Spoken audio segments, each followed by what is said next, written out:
Hello everyone, welcome to Nihira Techiees. இந்த பாட்டில் பார்த்தீங்கன்னா session storage அப்புறம் local storage இந்த கான்செப்ட் பற்றி பார்க்க போகிறோம்.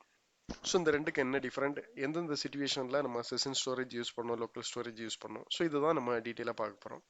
ஃபர்ஸ்ட் பார்த்தீங்கன்னா session storage. இந்த session storageல நம்ம டேட்டாஸ் பார்த்தீங்கன்னா வேல்யூ அண்ட் கீப்பேர் கான்செப்டில் தான் நம்ம சேவ் பண்ணுறோம். ஸோ இந்த டேட்டாஸ்லாம் எங்கே போய் சேவ் ஆகுதுன்னு கேட்டிங்கன்னா நம்மளோட ப்ரௌசரில் தான் போய் சேவ் ஆகுது. ஸோ நம்ம சேவ் பண்ண டேட்டாவை நம்ம ரிட்டர்ன் பண்ணிக்கலாம். இந்த டேட்டா எப்போ கிளியர் ஆகும் அப்படின்னு பார்த்தீங்கன்னா நம்ம ப்ரௌசரை க்ளோஸ் பண்ணும்போது இந்த டேட்டா நமக்கு கிளியர் ஆயிரும். ஸோ அந்த கரண்ட் யூசர் ஆக்டிவாக இருக்கும்போது மட்டும் இருக்கும். ஒன்ஸ் நம்ம ப்ரௌசரை க்ளோஸ் பண்ணிட்டோம்னா டேட்டா க்ளோஸ் ஆயிரும். சரிங்களா? ஸோ இதுதான் செஷன் ஸ்டோரேஜ். ஸோ அப்படியே லோக்கல் ஸ்டோரேஜ் பார்த்தீங்கன்னா அந்த சின்டாக்ஸ் யூஸ் பண்ணுறது எல்லாமே கிட்டத்தட்ட சிமிலராக தான் இருக்கும். அந்த டேட்டாஸ் வந்து ஈவன் நம்ம ப்ரௌசரை க்ளோஸ் பண்ணால் கூட டேட்டா வந்து கிளியர் ஆகாது. நம்ம போயிட்டு எப்போ கேட்ச் எல்லாம் கிளியர் பண்ணுறோமோ அந்த டைம் தான் நம்மளோட டேட்டா வந்து கிளியர் ஆகும். ஸோ இதை வந்து ஒரு சின்ன குட்டி டெமோவாட்டு ஒரு எக்ஸாம்பிள் ஒன்று பார்த்துடலாம். ஃபர்ஸ்ட் நான் ஒரு பட்டன் மட்டும் ஒன்று ஆட் பண்ணிக்கிறேன் இந்த வேல்யூ செட் பண்ணுறதுக்காக.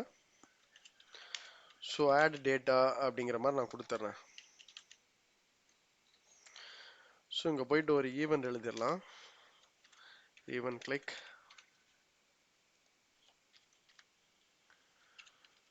ஸோ ஃபங்க்ஷன் பார்த்தீங்கன்னா ஆட் டேட்டா. ஓகே. ஸோ இப்போ போயிட்டு இந்த ஃபங்க்ஷனை நம்மளோட காம்பனண்ட்ல போயிட்டு ஆட் பண்ணிக்கலாம்.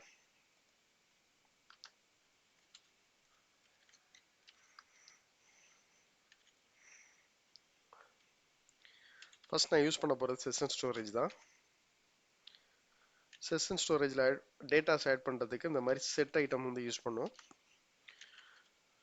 ஸோ நம்மளோட கீ யூசர் ஐடி, வேல்யூ பார்த்தீங்கன்னா அட்மின் யூசர். ஓகே, இது ஆக்சுவலாக வந்து நமக்கு வேல்யூ செட் பண்ணிடும்.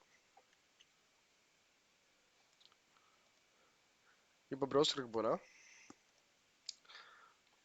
ப்ரௌசரில் போயிட்டு அப்ளிகேஷன் போயிட்டோம்னா இங்கே நமக்கு செஷன் ஸ்டோரேஜ் இருக்கும். ஸோ கரண்டாக பார்த்தீங்கன்னா கீ இருக்குது, வேல்யூ இருக்குது, ஆனால் எந்த ஒரு வேல்யூஸ் எதுவுமே இல்லை. ஸோ நம்ம ஆட் பண்ண பட்டன் எங்க? ஸோ இந்த பேஜ் ஆக்சுவலாக சேவ் பண்ணலாம், சேவ் பண்ணிடுறேன். ஓகே, ஆட் டேட்டாங்கிற பட்டன் வந்து நமக்கு வந்துடுச்சு. ஸோ இப்போ அதை நான் கிளிக் பண்ணுறேன். கிளிக் பண்ணோன்னு பாருங்கள் நமக்கு கீழே போயிட்டு யூசர் ஐடி ஆட் ஆகிடுச்சு. வேல்யூவில் போயிட்டு அட்மின் யூசருங்கிற வேல்யூஸ் வந்துருக்கு. ஸோ நான் இப்போ என்ன பண்ண போகிறேன்னா என்ன ஒரு நியூ விண்டோ வந்து ஓப்பன் பண்ணுறேன். ஸோ அங்கேயுமே போயிட்டு இதே லோக்கல் ஹோஸ்ட் வந்து நான் ஓப்பன் பண்ணுறேன்.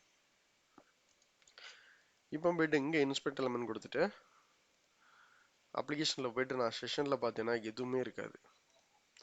அட் த சேம் டைம் நம்ம இருக்கிறதுலே போயிட்டு என்ன ஒரு டூப்ளிகேட் டேப் வந்து யூஸ் பண்ணுறேன்.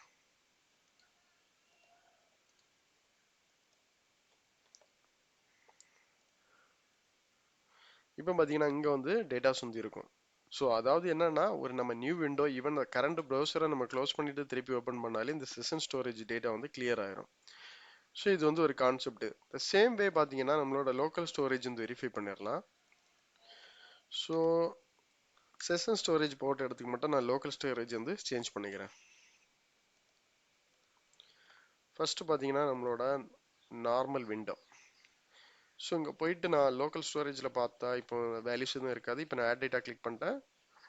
ஸோ இங்கே வந்து ஆட் ஆகிடுச்சு. நான் எகைன் இங்கேயும் பார்த்தீங்கன்னா ஒரு நியூ விண்டோ வந்து ஓப்பன் பண்ணிக்கிறேன். ஓகே, இங்கே போயிட்டு நான் இன்ஸ்பெக்ட் எலமெண்ட் கொடுத்துட்டு லோக்கல் ஸ்டோரேஜ். ஸோ இப்போ பாருங்க இங்கே லோக்கல் ஸ்டோரேஜில் போய் பார்த்தீங்கன்னா எனக்கு வேல்யூ இருக்கும். செஷன் ஸ்டோரேஜில் உள்ள வேல்யூ இருக்காது, ஆனால் லோக்கல் ஸ்டோரேஜில் உள்ள வேல்யூஸ் வந்து இருக்கும். ஸோ இதுதான் செஷன் ஸ்டோரேஜ் அப்புறம் லோக்கல் ஸ்டோரேஜ் ரெண்டுக்குமான டிஃபரன்ஸ். ஸோ ஹோப்லி இந்த வீடியோ உங்களுக்கு கிளியராக அண்டர்ஸ்டாண்ட் ஆகிருக்குன்னு நம்புறேன். இதில் டவுட்ஸில் கிளாரிஃபிகேஷன் இருந்துச்சுன்னா கமெண்ட் பாக்ஸில் வந்து போஸ்ட் பண்ணுங்கள். ஸோ நம்ம சேனலை யாரெல்லாம் சப்ஸ்கிரைப் பண்ணலையோ சப்ஸ்கிரைப் பண்ணி சப்போர்ட் பண்ணுங்கள்.